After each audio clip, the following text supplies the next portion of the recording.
반갑습니다. 잘 오셨습니다.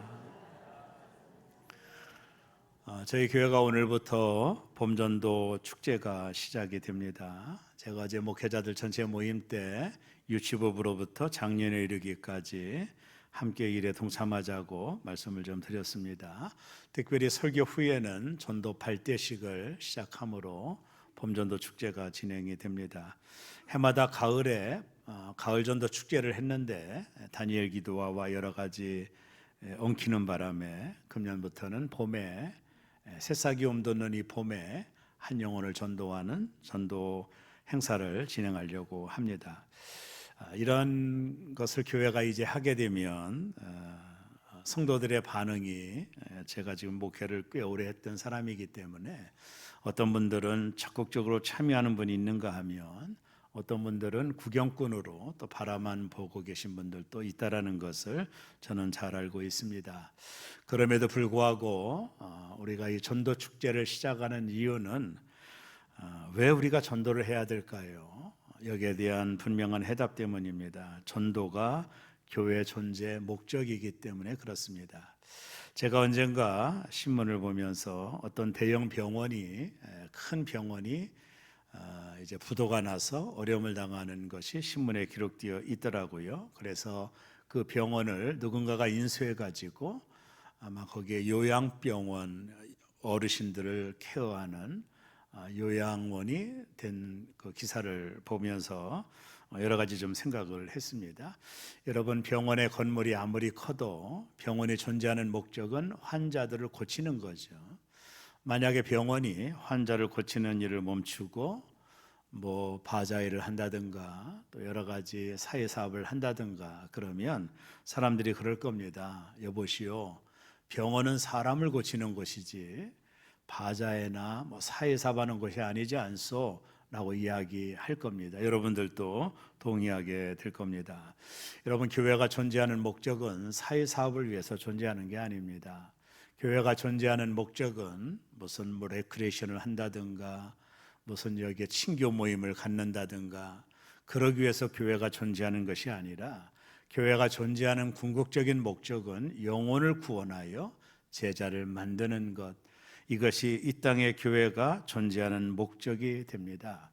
예수께서 마지막 지상명령을 통해 교회가 해야 될 중요한 것이 무엇인지를 말씀하셨어요. 교회가 해야 될 중요한 일은 예배, 교육, 전도, 선교, 봉사 같은 단어로 예수님은 정의하지 않았습니다. 이게 대단히 중요한 겁니다. 예수님은 교회가 해야 될 중요한 사명으로 영혼을 구원하여 제자 삼는 일, 이게 주님이 교회에게 부여한 위인 명령입니다. 예수님의 피값으로 세운 교회가 존재하는 목적이 영혼을 구원하여 제자 삼는 일입니다. 이게 교회가 존재하는 목적입니다. 우리가 이것을 놓치고 있다면 교회가 핀트가 어긋난 겁니다. 그래서 이 땅에 존재하는 모든 교회, 그것은 영혼을 구원하여 제자 삼는 일입니다. 새롬교회가 모현동에 왜 여기 있죠? 왜 우리가 여기 있는 겁니까? 바로 영혼을 구원하여 제자를 만들기 위해서입니다. 금년에 4기 제자훈련에 대한 광고가 계속 나오고 있는데 여러분 많이 동참해 주셔서 또 제자를 삼는 교회 사명을 잘 감당할 수 있도록 여러분들이 많은 협력이 있기를 바랍니다. 전도 축제를 오픈하면 또 사람들이 왜 어려운 전도 축제를 하자고 할까 이렇게 말하는 분들도 계실 것이고, 왜 우리를 귀찮게 할까라고 말하는 분들도 계실 것인데 이유는 하나입니다. 교회가 존재하는 이유가 영혼을 구원하는 데 있습니다. 이것이 교회가 존재하는 목적입니다. 우리가 이것을 잃어버리면 교회 존재 목적을 잃어버리게 되는 것이죠.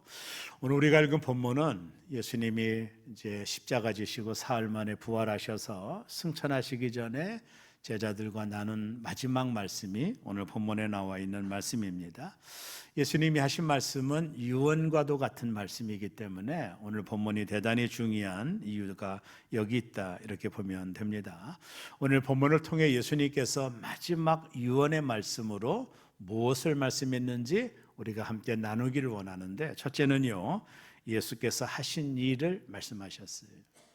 한번 따라합니다. 예수께서 하신 일. 예수님은 제자들에게 이런 말을 했습니다. 모세의 율법과 선지자의 글과 시편의 나를 가리켜 기록한 것이 이제 나를 통해 다 이루어졌다. 모세의 율법, 선지자의 글, 시편에 나오는 메시아에 대한 예언이 바로 나를 통해서 이루어졌다라는 거예요. 이걸 선포하셨습니다. 누가복음 24장 44절을 가지고 한번 말씀을 좀 함께 다 같이 읽습니다.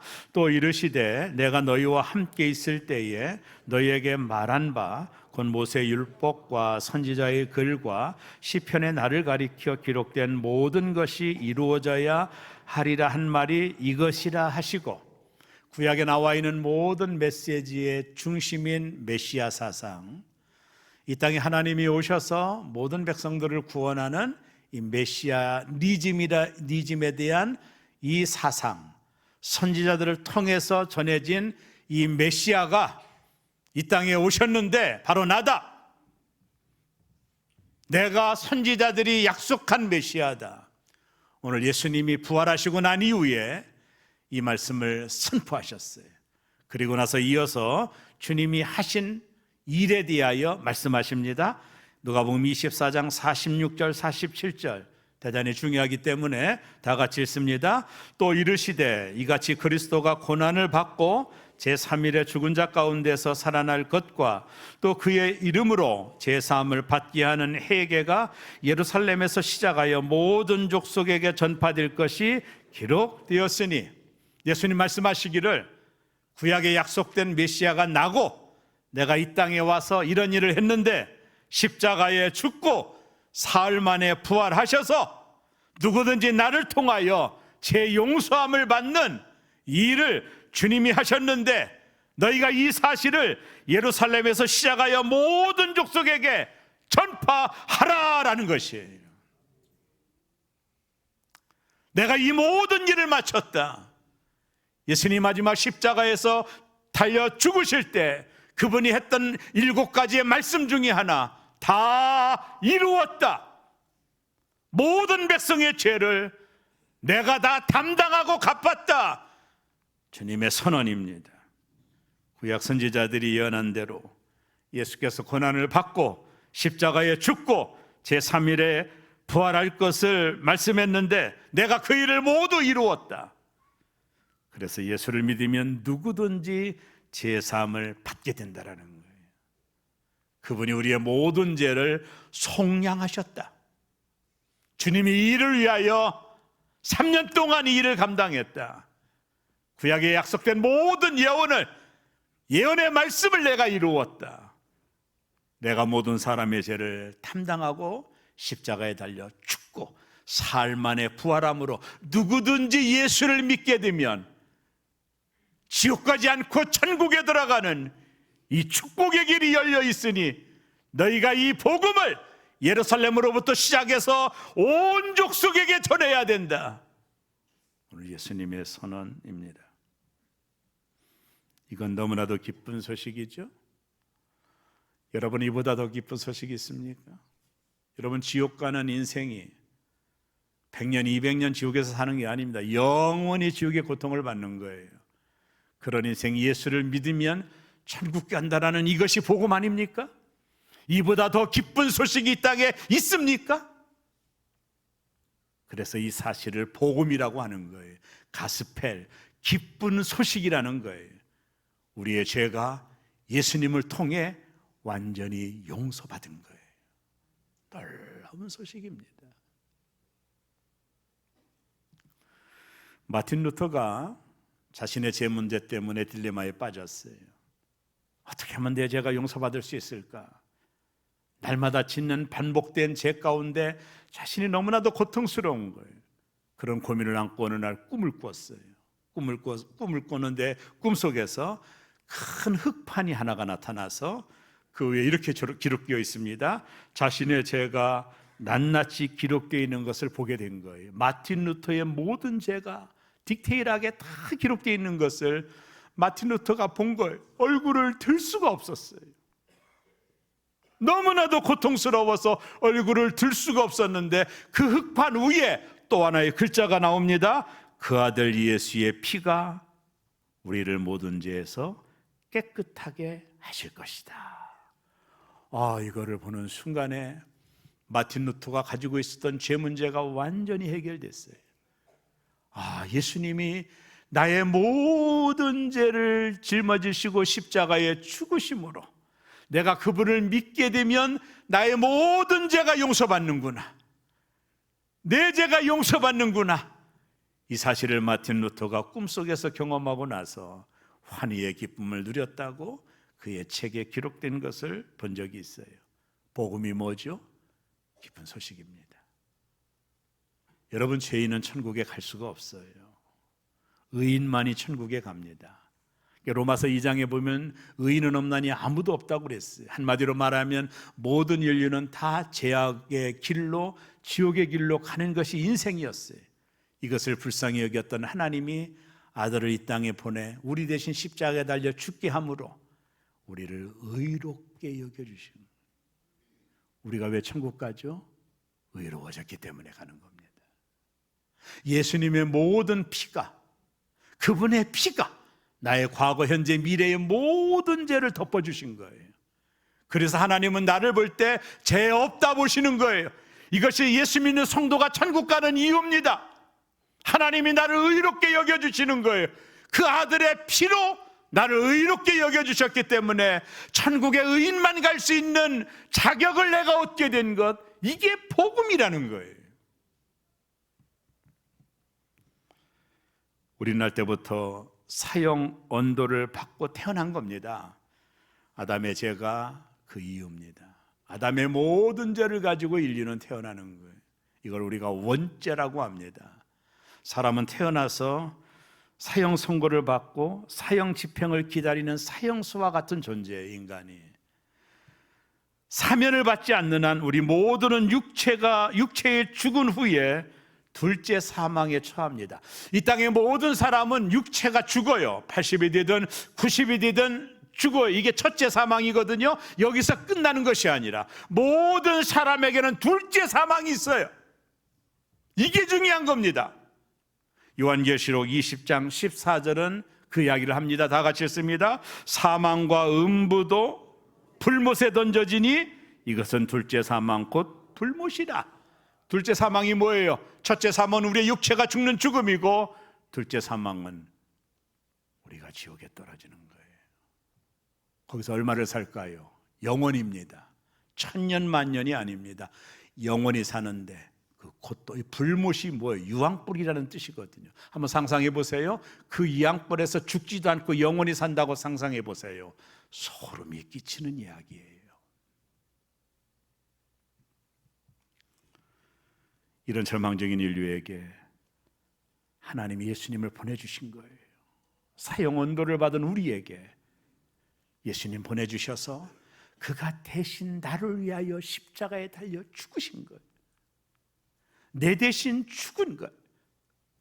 예수님은 다 이루었다 하셨어요. 이게 속량이라는 은혜예요. 예수님이 내 대신 죽으신 거예요. 이게 구원의 은혜예요. 디모데후서 1장 10절은 이렇게 말합니다. 성경이 중요하기 때문에 읽겠습니다. 이제는 우리 구주 그리스도 예수의 나타나심으로 말미암아 나타났으니 그는 사망을 패하시고 복음으로써 생명과 썩지 아니할 것을 드러내신 자라. 사망을 패하셨다. 둘째 사망을 패하셨다라는 거예요. 예수 믿는 자들은 둘째 사망에 떨어지지 않습니다. 음부에 떨어지지 않습니다. 예수님이 이 일을 하셨다라는 거예요. 예수님이 사망을 패하신 거예요. 놀라운 이야기입니다. 그래서 로마서 8장 1절과 2절은 이렇게 선언합니다. 다 같이 읽습니다. 그러므로 이제 그리스도 예수 안에 있는 자에게는 결코 정죄함이 없나니 이는 그리스도 예수 안에 있는 생명의 성령의 법이 죄와 사망의 법에서 너를 해방하였느니라.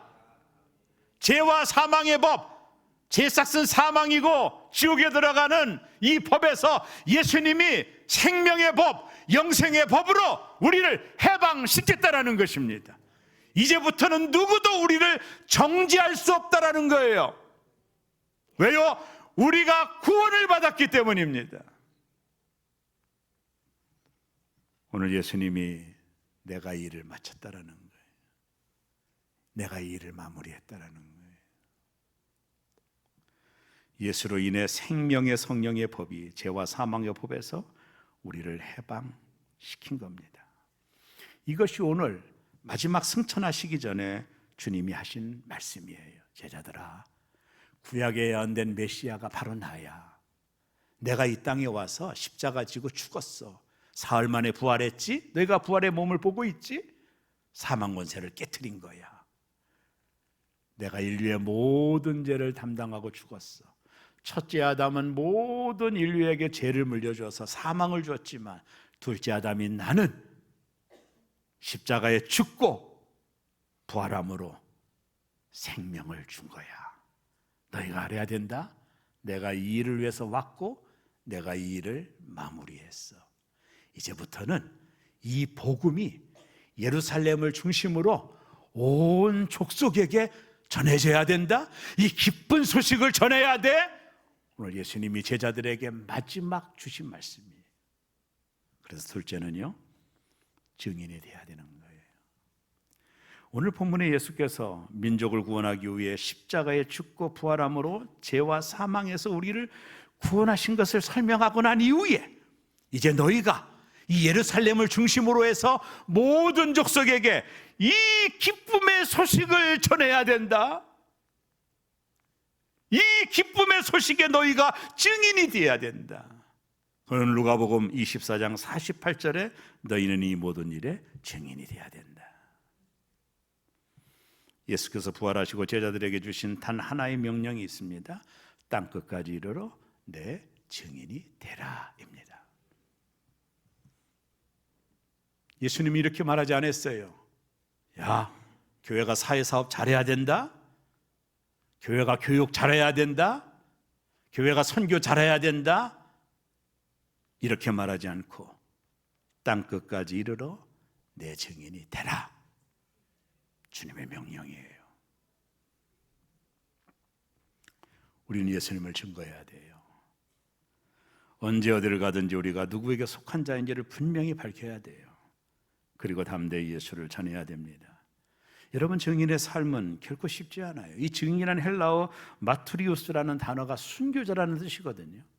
1세기부터 3세기까지 예수님이 우리의 구세주입니다. 그분을 믿어야만이 천국 갑니다. 이 복음을 전하다가 수많은 사람들이 사자의 밥이 되기도 하고 로마의 칼날 앞에 다 죽었어요. 증인은 순교자가 되는 겁니다. 한국 조선 땅에 왔던 선교사들, 그중에 토마스라는 선교사는 한국 조선에게 복음을 전하기 위해 왔다가 배에서 내리자마자 조선인의 죽창에 찔려 현장에서 죽었어요. 증인은 순교자예요. 이 복음이 전해지는 곳에 순교가 있는 거예요. 이게 증인의 정체성입니다. 증인은 자신의 증언을 위해 목숨을 바칠 각오를 해야 되는 거예요. 그게 증인입니다. 아무리 기쁜 소식도 전하지 않으면 들을 수 없기 때문이에요. 여러분, 예수 믿는다고 전도하는 거 누가 막습니까? 요즘 이 시대에. 여러분, 1세기 3세기 때는 예수 믿는다라고 전도만 하면 잡아다가 죽였어요. 그래도 그들은 전했어요. 본 게 있고 들은 게 있으니까. 로마서 10장 14절은 이렇게 선포합니다. 다 같이 읽습니다. 그런즉 그들이 믿지 아니하는 일을 어찌 부르리요? 듣지도 못한 일을 어찌 믿으리요? 전파하는 자가 없이. 도대체 전파하는 자가 없이 어찌 들을 수 있겠습니까? 이 좋은 소식을 말입니다. 이 너무나도 좋은 소식을 전파하는 자가 없이 어찌 들을 수 있겠습니까? 영국의 유명한 설교자였던 찰스 스펄전이 오늘 한 성도가 자신을 찾아왔습니다. 그리고 질문을 던집니다. 목사님, 전도를 꼭 그렇게 열심히 해야 됩니까? 그러자 목사님이 이렇게 대답을 했어요. 당신이 만약 강물에 빠져 죽어가는 사람을 보았다고 합시다. 그게 당신의 가족이든 가까운 지인이든 지금 강물에 빠져 죽어가는 사람을 당신이 보았다고 합시다. 근데 당신의 손에 밧줄이 있다면, 그 밧줄을 던지지 않고 빠져가는 사람을 구경만 하겠습니까? 아니죠. 던져야 되죠. 바로 맞습니다. 복음은 그들을 살릴 유일한 밧줄입니다. 밧줄을 던지지 않는 것은 겸손이 아니라 무관심이며 그 무관심은 죄입니다. 이렇게 설명을 했어요. 여러분, 복음이라는 밧줄, 예수님을 믿어 영원한 천국에 들어가고 구원 얻는 이 복음이라는 밧줄을 내가 가지고 있는데 여전히 물에 빠져 영원한 지옥으로 가고 있는 저 사람들에게 던지지 않는다면 그건 무관심을 벗어나 죄라는 거예요. 사랑하는 여러분, 가장 큰 문제는 죽어가는 사람들을 방치하는 무관심이에요. 예수께서 거라사인 지방에 가셨을 때 한 귀신 들린 돼지, 그러니까 군대 귀신 들린 사람을 만났어요. 이 귀신들이 예수님 보고 너무나도 놀래가지고 우리를 좀 살려달라면서 저기 있는 2,000마리의 돼지떼에 우리가 좀 들어가게 해달라고 예수님께 요청합니다. 그때 예수님이 허락하죠. 그 사람에게서 군대 귀신이 빠져나가 2,000마리가 되는 돼지떼에 들어갈 때 이 돼지떼가 미쳐가지고 비탈진 곳으로 줄다림쳐가지고 모두 다 강물에 들어가 빠져 죽게 됩니다. 여러분, 돼지 한 마리를 40만 원으로 계산한다면 2,000마리면 8억입니다. 예수님은 한 영혼을 구원하기 위하여 8억을 버리시라고 한 거예요. 8억을 버리고라도, 포기하고라도 한 영혼을 구원할 수 있는 길을 주님 말씀하고 계신 거예요. 여러분, 하나님이 우리에게 보내신 예수님은 8억이 아니에요. 계산할 수 없는 분입니다. 하나님은 나 같은 한 영혼을 구원하기 위하여 사랑하는 아들을 쓰신 겁니다. 십자가에 내어 죽게 만든 것입니다. 왜요? 나를 구원하기 위하여. 이건 상상할 수 없는 일입니다. 이것이 한 영혼이 얼마나 귀한 존재인지를 보여주는 거예요. 예수님은 아들을 쓰셨어요. 나를 구원하기 위하여. 그게 십자가입니다. 지금 내 주변에 있는 가족, 친척, 친구, 동료들, 이들의 가치는 상상할 수 없는 거예요. 이들은 정부에 들어가도록 그냥 놔두는 것은 직무유기입니다. 실은요. 알면서도 그냥 있는 것은 직무유기입니다. 하나님은 그들을 구원하시려고 우리에게 증인의 사명을 주신 것입니다. 우리를 먼저 불러주신 거예요. 그 증인의 사명을 감당하라고 이 땅에 교회를 세워주시고 새로운 교회가 여기 있는 이유입니다. 마지막 셋째, 성령을 의지하는 거예요. 오늘 예수님이 마지막 이런 말씀하셨거든요. 좀 이해가 되지 않는 말씀. 누가복음 24장 49절인데 다 같이 한번 읽습니다. 볼지어다 내가 내 아버지께서 약속하신 것을 너희에게 보내리니 너희는 위로부터 능력으로 입혀질 때까지 이 성에 머물러 하시니라. 예수님이 떠나시기 전에 예루살렘 떠나지 말고 이 성에 머물러야 된다? 제자들이 이해할 수 없었어요. 그래서 그들은 마가의 다락방에 모여서 함께 기도하고 있을 때 오순절날 하늘이 열리고 성령 강림의 역사가 일어납니다. 이들이 모두 다 성령을 받았어요. 성령 받은 베드로가 복음을 전할 때 3,000명, 5,000명이 회개하는 역사가 일어났어요. 그 어린 소자 앞에서 죽을까 봐 걱정하던 베드로가 더 위험한 그 상황에서 성령에 감동되니까 복음을 전했어요. 사람들이 말합니다. 우리가 어찌할꼬? 베드로가 말합니다. 회개하고 주 예수를 믿어라. 그러면 너와 내 집이 구원을 얻을 것이다. 3,000명, 5,000명이 회개하고 주께로 돌아오는 놀라운 역사가 일어나게 된 것입니다. 사도행전 1장 8절은 이렇게 말합니다. 오직 성령이 너희에게 임하시면 너희가 권능을 받고 예루살렘과 온 유대와 사마리아와 땅끝까지 이르러 내 증인이 되리라 하시니라. 성령을 받아야 되는 거예요. 성령의 능력을 받지 않고는, 이 디나미스라는 능력을 받지 않고는 복음을 전하기가 어려운 거예요. 나 우리 새롬교회 모든 성도들이 성령의 능력을 받아 땅끝까지 이르러 내 증인이 되는, 예수님의 증인이 되는 이 삶을 살아가시기를 주의 이름으로 축복합니다. 이번 범전도 전도 축제를 통해서 죽어가고 있는 내 가까운 가족들, 지인들, 내가 만나는 누군가에게 이 복음의 밧줄을 던져서 저들을 구원해내는 이 놀라운 전도 축제에 우리 모두 동참하기를 주의 이름으로 축원합니다. 새로운 교회가 여기 있는 이유는 영혼을 구원하여 제자 삼는 일입니다. 이것이 이 교회가 여기 존재하는 목적입니다. 우리가 이것을 놓치고 있다면 교회 존재의 목적을 잃어버리고 있는 것입니다. 우리 새로운 교회가 이번 전도 집회를 통해 한 영혼이라도 잃어버린 영혼을 구원하여 구원의 밧줄을 담대하게 던져줌으로 저들을 영원한 지옥에서 끄집어내는 그런 놀라운 역사가 이번 전도 집회 가운데 있기를 주의 이름으로 축원합니다.